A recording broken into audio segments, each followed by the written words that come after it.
નમસ્તે વિદ્યાર્થી મિત્રો, પ્રકરણ 1 અંતર્ગત આપણે દાખલાઓ જોઈ રહ્યા છીએ. તો તે અંતર્ગત આજે આપણે ઉદાહરણ 1.7 સમજીશું. સૌપ્રથમ આપણે ઉદાહરણ 1.7ની રકમ સમજી લઈએ. આકૃતિ 1.10માં દર્શાવ્યા મુજબ Q અને -Q વિદ્યુત ભારોને સમબાજુ ત્રિકોણના શિરોબિંદુઓ પર મૂકવામાં આવે છે. દરેક વિદ્યુત ભાર પર કેટલું બળ લાગશે? તો મિત્રો, આપણો પ્રશ્ન જે આપ્યો છે એને તમને થોડું સમજાવું તો એક ત્રિકોણ સમબાજુ ત્રિકોણ ABC આપ્યો છે, જેના 3 શિરોબિંદુઓ A, B અને C પર અનુક્રમે Q અને -Q વિદ્યુત ભારો મૂકેલા છે. અને આ સમબાજુ ત્રિકોણના ત્રણેય ખૂણાઓ 60 ડિગ્રીના થશે, તે સમજી શકાય છે. અને ધારો કે આ ત્રણેય બાજુ એટલે કે AB, BC અને CA બાજુની લંબાઈ ધારો કે L છે, જે આપણે ધારણા કરીએ છીએ. હવે દરેક વિદ્યુત ભારનું મૂલ્ય, આ ધન છે, આ ધન છે અને આ ઋણ છે, પરંતુ મૂલ્ય તો ત્રણેયના સરખા છે. આનો અર્થ એવો થયો કે જો કોઈ પણ બે વિદ્યુત ભારની જોડ લઈ લઈ, A અને B પરની કે A અને C પરની કે B અને C ની, કોઈ પણ બે વિદ્યુત ભારની જો આપણે જોડ લઈ લઈએ તો તેમના વચ્ચે લાગતું બળ, પછી તે આ બે વચ્ચે લાગતું અપાકર્ષી બળ હોય કે આ બે વચ્ચે લાગતું આકર્ષી બળ હોય, પણ મૂલ્યની દ્રષ્ટિએ બંને સમાન થશે. તો સૌપ્રથમ આપણે એના મૂલ્ય કેટલા લાગશે એ જોઈએ કે દરેક વિદ્યુત ભારની જોડ વચ્ચે લાગતા આકર્ષણ કે અપાકર્ષણ બળનું મૂલ્ય સમાન મળે, કેટલું મળે? તો આપણે જાણીએ છીએ કે એ વિદ્યુત ભાર પર કેટલા બળ લાગશે અને કોણ લગાડશે? તો A પરના Q વિદ્યુત ભાર પર B અને C પરના Q અને -Q વિદ્યુત ભારો બળ લગાડશે. ચલો, એ ધન વિદ્યુત ભાર છે, B પરનો વિદ્યુત ભાર પણ ધન છે, એટલે અપાકર્ષી બળ લાગશે. એટલે A પર લાગતું બળ આ દિશામાં મળશે, અપાકર્ષી બળ, જે B વડે મળશે આ બળ. અને આ બળ એક પર લાગે છે એટલે F1 અને 2 વડે લાગે છે એટલે F12 થશે. એટલે F12 બળ એ B પરના Q2 વિદ્યુત ભાર વડે લાગતું બળ થયું. હવે જે અપાકર્ષી બળ છે, હવે A પર Q3 વિદ્યુત ભાર જે ઋણ છે, જે આકર્ષી બળ લગાડશે એટલે આ તરફ લાગશે. અને આ બળનું મૂલ્ય, આ બળ જે લાગે છે તે F13 છે. હવે આપણે એ પણ જાણીએ છીએ કે F12 ની દિશા છે, F13 ની દિશા છે, પરંતુ આ બંને બળના મૂલ્યો આપણે સમાન મળે. કારણ કે આપણે જોયું, હમણાં જ સમજ્યા કે ધન છે કે ઋણ છે, પણ મૂલ્ય સરખા છે. તો જેવી રીતે આ બે બળો સમાન મૂલ્યના મળે છે, F12 અને F13, તે જ રીતે આપણે B પરના વિદ્યુત ભાર પર લાગતા બે બળો સમજીએ. ચલો, આ બે બળો સમાન મળ્યા આપણને. હવે B પર કયા બળો લાગે છે? તો B પર લાગતા બે બળો થયા, એક પણ લગાડશે અને 3 પણ લગાડશે. તો એક અપાકર્ષી બળ લગાડશે જે F21 બળ બતાવ્યું છે, જે Q3 જે લગાડશે તે આકર્ષી બળ લગાડશે જે F23 વડે દર્શાવ્યું છે. હવે આ બંને બળોના મૂલ્યો સમાન છે, જે આ રહ્યા. હવે આપણે Q3 વિદ્યુત ભાર જે ઋણ છે તેના વડે લાગતા બળો સમજીએ. ચલો, Q3 વિદ્યુત ભાર પર આ બંને ધન વિદ્યુત ભારો આપણને આકર્ષી બળ લગાડશે. હવે આકર્ષી બળ જે છે તે 3 પર 1 વડે આ દિશામાં લાગશે અને 3 પર 2 વડે આ દિશામાં બળ લાગશે.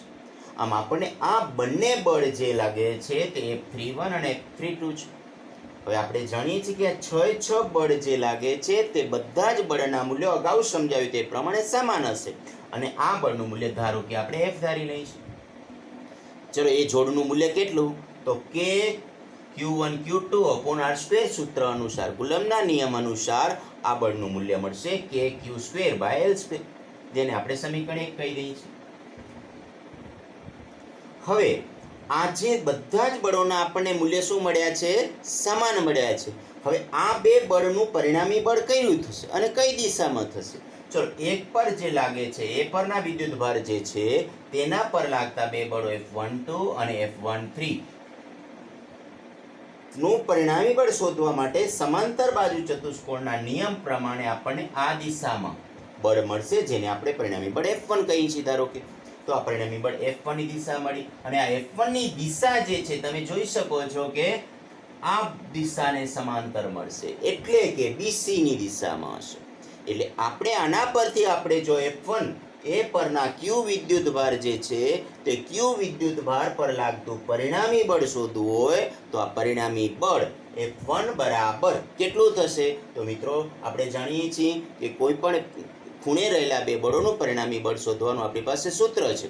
F બરાબર અંડર રૂટમાં F1 square plus F2 square plus 2F1 F2 into cos theta, જ્યાં થીટા બે બળો વચ્ચેનો ખૂણો છે બરાબર. અને જો સદિશ સ્વરૂપ બતાવીશું તો તેની દિશામાંનો એકમ સદિશ જે આપણે R1 કેપ લીધો છે.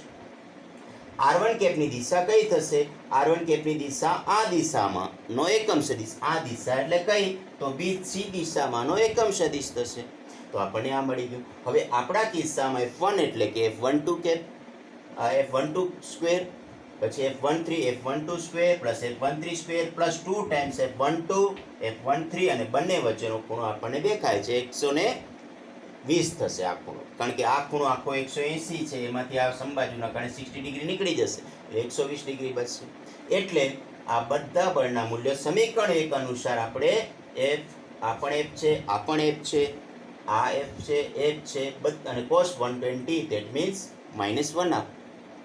એટલે આને સાદુરૂપ આપીશું તો F1 બળનું મૂલ્ય મળશે, F1 બળ મળશે F ઇન્ટુ R1 કેપ. જે R1 કેપ મેં તમને હમણાં જ સમજાવ્યું એ અનુસાર કઈ દિશા આવશે? તો આ BC ને BC ની દિશામાંનો એકમ સદિશ થશે. હવે મિત્રો આ જ રીતે આપણે જે B પર જે વિદ્યુતભાર છે તેના પર લાગતું બળ, તો તેના પર કોણ બળ લગાડે? જેમ A પર Q અને -Q લગાડે છે તે રીતે B પર પણ Q અને -Q લગાડે છે. એટલે તમે સમજી શકો છો બળનું મૂલ્ય તો સરખું જ છે. એટલે બળનું મૂલ્ય આવશે F2 બરાબર F જ. પણ દિશા કઈ? તો આ બળ અને આ બળ જે લાગે છે તેનું પરિણામી બળ સમાંતર બાજુ ચતુષ્કોણના નિયમ અનુસાર ઉપરની દિશામાં આ ખૂણે મળે છે, 60 ડિગ્રીના ખૂણે મળે છે, દેખાય. પણ આ ખૂણો એટલે કે AC ની દિશામાંનો એક, તો AC ની દિશામાંનો એકમ સદિશ R2 કેરેટ આપણે લખવો પડશે. તો F2 બરાબર આ જ રીતે F ઇન્ટુ R2 કેપ મળ્યો. હવે આ જ રીતે આપણે Q3 વિદ્યુતભાર જે C પર રહેલો છે તેના પર લાગતું પરિણામી બળ શોધવું હોય તો તેના પર લાગતું પરિણામી બળનું સૂત્ર શું? તો એ જ રીતે આજે તેના પર લાગતું પરિણામી બળ એટલે F31 અને F32 નું પરિણામી બળ સમાંતર બાજુ ચતુષ્કોણના નિયમ અનુસાર ધારો કે F3 છે, તો F3 બરાબર અંડર રૂટમાં આ બળ F31 નો સ્ક્વેર પ્લસ F32 નો square plus 2 times F31 F32 into cos બંને વચ્ચેનો ખૂણો, તો આપણે જાણીએ છીએ કે આ ખૂણો જે છે તે 60 ડિગ્રીનો છે, ઇન્ટુ n કેપ. હવે n કેપ એટલે કઈ દિશા? તો પરિણામી બળની દિશામાંનો એકમ સદિશ. તો પરિણામી બળ તો આ દિશા છે, આ દિશા એટલે કઈ દિશા? તો આ દિશા એટલે ખૂણો ACB નો દ્વિભાજક ની દિશામાંનો એકમ સદિશ જે આકૃતિમાં F3 વડે આપણે બતાવ્યું છે તેની દિશામાંનો એકમ સદિશ એટલે n કેપ થશે. હવે આ બળોને આપણે સમીકરણ 1 અનુસાર સાદુરૂપ આપીશું તો આ પણ F છે, આ બધા જ બળોના મૂલ્યો F સરખા છે, cos 60 એટલે કે 1 આપ. જો સાદુરૂપ આપીશું તો F3 બરાબર √3 ઇન્ટુ F આપણને મળશે. એટલે આ રીતે આપણને ત્રણેય બળો F1 F2 અને F3 શોધી શકાય છે કે જે આપણે ખૂબ જ સરળતાથી આના પર લાગતા બળ ત્રણ બળો મળ્યા. F1 અને F2 બળના મૂલ્યો સમાન મળ્યા, જ્યારે F3 બળનું મૂલ્ય જે છે √3 ટાઈમ્સ F1 √3 ટાઈમ્સ F જેટલું મળે છે. હવે મિત્રો આ ત્રણેય બળોનું જો આપણે પરિણામી બળ વિચારીએ, જો કે આપણા ક્વેશ્ચનમાં આ પ્રશ્ન પૂછેલો નથી પણ વધારાના તરીકે આપણે જો સમજવા પ્રયત્ન કરીએ તો આ ત્રણેય બળોનું પરિણામી બળ, આ બળની દિશા આ છે, આ બળની દિશા આ છે, તો આ જો બળને હું આ જગ્યાએ કલ્પના કરું તો તેની પરિણામી દિશા તમને ખ્યાલ છે કે આવી રીતે મળશે, આ દિશામાં આ દિશા મળશે અને આ દિશાની બિલકુલ વિરુદ્ધની ત્રીજી દિશા છે, મૂલ્ય સરખા થશે. એનો અર્થ કે આ બળ અને આ બળનું બધા જ બળોનું જો પરિણામી બળ આપણે લઈએ જે વધારાનું છે તો તે આપણને શૂન્ય મળે, જે MCQમાં વધારાના તરીકે આપણને પૂછી શકાય. હવે આપણે ઉદાહરણ 1.8 ને સમજીએ. સૌપ્રથમ ઉદાહરણ 1.8 ની રકમ સમજવા પ્રયત્ન કરીએ. તો એક ઇલેક્ટ્રોન 2.0 × 10⁴ ન્યૂટન પર કુલમના નિયમિત વિદ્યુત ક્ષેત્રમાં 1.5 સેન્ટીમીટર જેટલા અંતરનું પતન પામે છે. આકૃતિ 1.13a જે દેખાય છે. ક્ષેત્રનું માન અચળ રાખીને તેની દિશા ઉલટાવવામાં આવે છે અને તેમાં એક પ્રોટોન તેટલા જ અંતરનું પતન પામે છે. આકૃતિ 1.13b. દરેક કિસ્સામાં પતન માટે લાગતો સમય ગણો. ગુરુત્વની અસર હેઠળ મુક્ત પતન સાથેનો તફાવત જણાવો. તો મિત્રો તમે જોઈ શકો છો કે આપણને એક ઇલેક્ટ્રોન અને એક પ્રોટોન મુક્ત પતન પામે છે તેવું કહ્યું છે અને વિદ્યુત ક્ષેત્ર બંને માટે અચળ આપ્યું છે. અહીં વિદ્યુત ક્ષેત્રની દિશા બદલાઈ જાય છે. અહીં નીચેથી ઉપર તરફ જાય છે અને ઉપરથી નીચે તરફ જાય છે. આ બે આપણને આજે આકૃતિ આપી છે, આકૃતિ એ અને આકૃતિ બી. તેની અંદર આપણે પહેલાં આકૃતિ એમાં ઇલેક્ટ્રોન માટે સમજવાનું છે અને આકૃતિ બીમાં પ્રોટોન માટે સમજવાનું છે. તો સૌપ્રથમ તો આપણે અચળ પ્રવેગી ઇલેક્ટ્રોન, તમને ખ્યાલ છે કે વિદ્યુત ક્ષેત્ર કોન્સ્ટન્ટ એટલે કે અચળ વિદ્યુત ક્ષેત્રની અસર હેઠળ ગતિ કરે છે, મુક્ત પતન કરે છે એટલે પ્રવેગી ગતિ કરશે. એટલે અહીંયા એનો પ્રવેગ અચળ હશે એટલે અચળ પ્રવેગી ગતિના સમીકરણ આપણે લાગુ પાડી શકીશું. તો અચળ પ્રવેગી ગતિનું સમીકરણ આપણી પાસે ઓલરેડી છે, d = v0t + 1/2at². હવે આ સૂત્રમાં ઇલેક્ટ્રોન કે પ્રોટોન મુક્ત પતન કરે છે એવું આપણે સ્પષ્ટ આપ્યું છે રકમમાં. એટલે મુક્ત પતન કરશે એટલે v0 = 0 મૂકી શકશું. એટલે v0 બરાબર આપણે 0 મૂકીશું + 1/2at² અને d = h એટલે કે 1.5 સેન્ટીમીટર આપણને આ અંતર આપેલું છે રકમમાં. એટલે આ જો આપણે ડેટા મૂકીશું તો t = √2h/a આપણને સમીકરણ 1 મળે. હવે જો આપણે સમીકરણ 1માં આપણે ઇલેક્ટ્રોનને આ પ્લેટથી આ પ્લેટ સુધી પહોંચવા લાગતો સમય શોધવો હોય કે પ્રોટોનને આ પ્લેટથી આ પ્લેટ સુધી પહોંચવા લાગતો સમય શોધવો હોય તો આ સમીકરણમાં આપણે શું ફેરફાર કરવા પડશે? તો તમને ખ્યાલ છે કે 2 અચળ છે, h અચળ છે. એ પણ ઇલેક્ટ્રોનનો પ્રવેગ હશે તો એ e આપણે મૂકીશું અને પ્રોટોનનો પ્રવેગ હશે તો એ p મૂકીશું. હવે બંનેના પ્રવેગમાં ફરક શું પડશે તો આપણે જોઈ લઈએ કે ઇલેક્ટ્રોનને મળતો પ્રવેગ બરાબર બળ છેદમાં દળ. હવે ઇલેક્ટ્રોનનું દળ આવશે. બળ તો બંને માટે સરખું લાગશે કારણ કે e × e છે. દિશા બંને માટે જુદી હશે પણ આપણે મૂલ્યની વાત છે એટલે e/me. નું મૂલ્ય 1.6 × 10⁻19. કેપિટલ E નું મૂલ્ય આપેલું છે 2 × 10⁴. છેદમાં માસ ઓફ ઇલેક્ટ્રોન 9.1 × 10⁻31 kg છે. તો આને આપણે જો સાદુરૂપ આપીશું તો 0.35 × 10⁻16 મળશે. જો તેને આપણે સાયન્ટિફિક મેથડ પ્રમાણે લખીશું તો 3.5 × 10⁻15 મીટર/સેકન્ડ² આપણને મળે. હવે આજે આપણને મળે છે એ ઇલેક્ટ્રોનને મળતો પ્રવેગ મળ્યો. જો આપણે આ જ રીતે પ્રોટોનને મળતો પ્રવેગ શોધીએ તો આ સૂત્રમાં માત્ર માસ ઓફ ઇલેક્ટ્રોનની જગ્યાએ માસ ઓફ પ્રોટોન આવશે અને માસ ઓફ પ્રોટોન એ પ્રોટોન છે ને ઇલેક્ટ્રોન કરતાં 1836 ગણો હેવી છે એટલે કે ભારે છે. એટલે આપણે ઇલેક્ટ્રોનના દળને જો 1836 વડે ગુણી નાખીએ તો આપણને જવાબ મળે. અથવા તમને બીજું કહું કે આ સમીકરણ જો 1836 વડે આપણે ભાગી નાખીએ તો પણ જવાબ મળે.